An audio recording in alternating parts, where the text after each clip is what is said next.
Yes. So we've got the Global Times, which of course is China's state-affiliated barking dog media. Yes. And they always have these like State-affiliated, state-run. State-run. I shouldn't say affiliated. It is the state. Yes. And they always have these ridiculous cartoons, which we still haven't done an episode on. Man, we keep, it's so good. Yeah, there's such rubbish that they put out. They've got cartoons of me, by the way. Yeah, Global Times made one of you. Yeah, they made a cartoon of me. Yeah. And they drew me in a suit trying to like entice Chinese girls with a rose. Remember that crap? Yeah. Like how off base was that? Yeah, you know that because I the made video is about how you can't. It's hilarious. I'll quickly give you a backstory. I made a video way back in the day, like probably 10, 11 years ago. Yes. Of me sitting at a table. Like I used to get a lot of questions. Are Chinese girls easy? Is it easy to date? So I made a video called "Are Chinese Girls Easy?" with a question mark, and in the video I said no. Right. Okay. But because of the title, some people lost their rag. Okay. And this particular writer for the thing made a huge article. So it actually There's a pen name. It kind of girl. Yeah. It's probably some dude. No, it was a girl. Oh, it was. Did Remember? you check her down? Yeah, we looked into it, but it was ridiculous. Anyway, the fact of the matter is, because she wrote an article about me with this crappy artwork the Global Times drew of me, I then made a second video on the topic, which was way more successful than the first one. Yeah. And it proved my point because during the video, I had people girls approach me and talk to me and stuff. Right. And it really just made it worse for them. Much worse. It made my message stronger and their message like weaker. Yes. So it's kind of funny. But we'll get into that. What do we got going on here, though? Let's talk about this.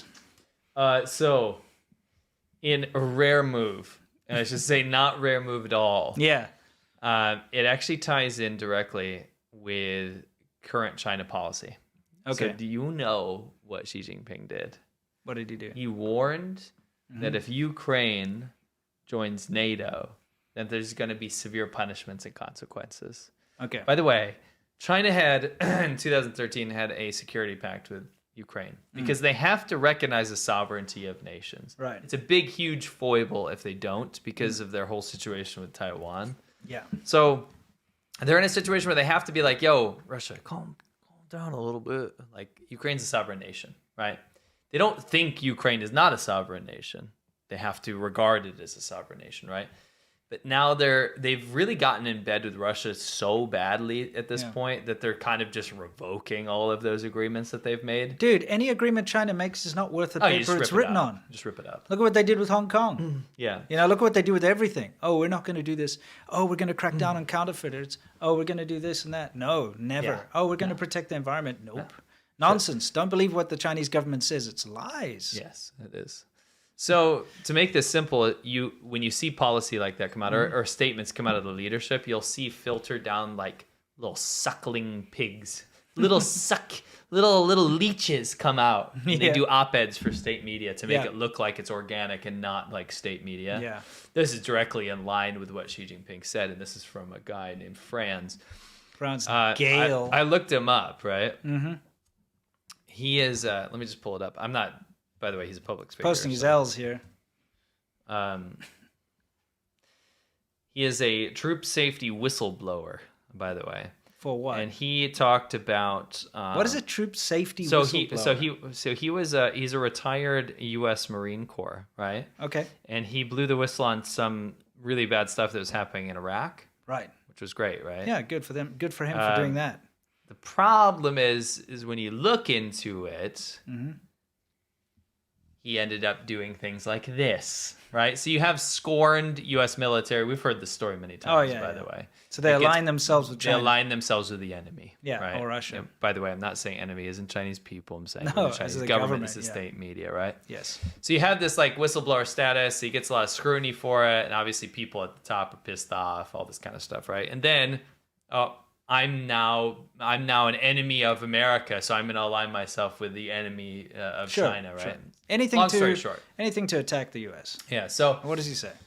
It doesn't matter what he says. What matters is that the Global Times published this. And what is the gist of this thing that they published? The gist of this is that, more or less, that Russia using nuclear weapons in Ukraine would be justified, and Russia would be able to win the war, and that the U.S. trying to sell weapons covertly to Ukraine and NATO trying to support Ukraine in this conflict. That's Russia and Ukraine's business, right? is ultimately doomed to failure because Russia could use weapons of mass destruction, and it would be okay if they did that, by the way. Number two, the only reason that the U.S. won the Cold War is because of mutual assured destruction. So in that two nations that have nuclear weapons, they're not going to ever use nukes on each other because they could both just wipe out the Earth, right? Yeah. They're both going to die in this scenario, so there's no point. Right. So it's kind of like deterrence through power, right? Yeah. So he's saying that that's bad. That's like a bad Western concept. Mutually assured destruction is a bad Western concept. What really we should look at here is why it's justified, because, you know, it's none of U.S. and NATO's business. So this is right in line with what Xi Jinping said and what the Chinese leadership said. And you can always see these little leech articles that come out of So what you're saying, what you're doing is you're just shining a spotlight on one of the many people that are working for the Chinese state to further their propaganda. Correct. Yeah.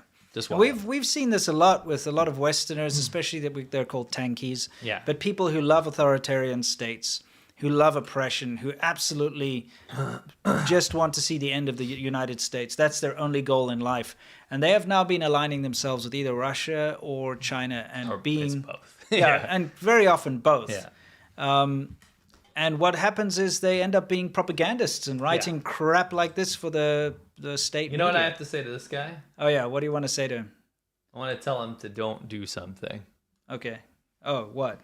Don't talk tribe. Yeah, exactly. That's my message to you. Yeah.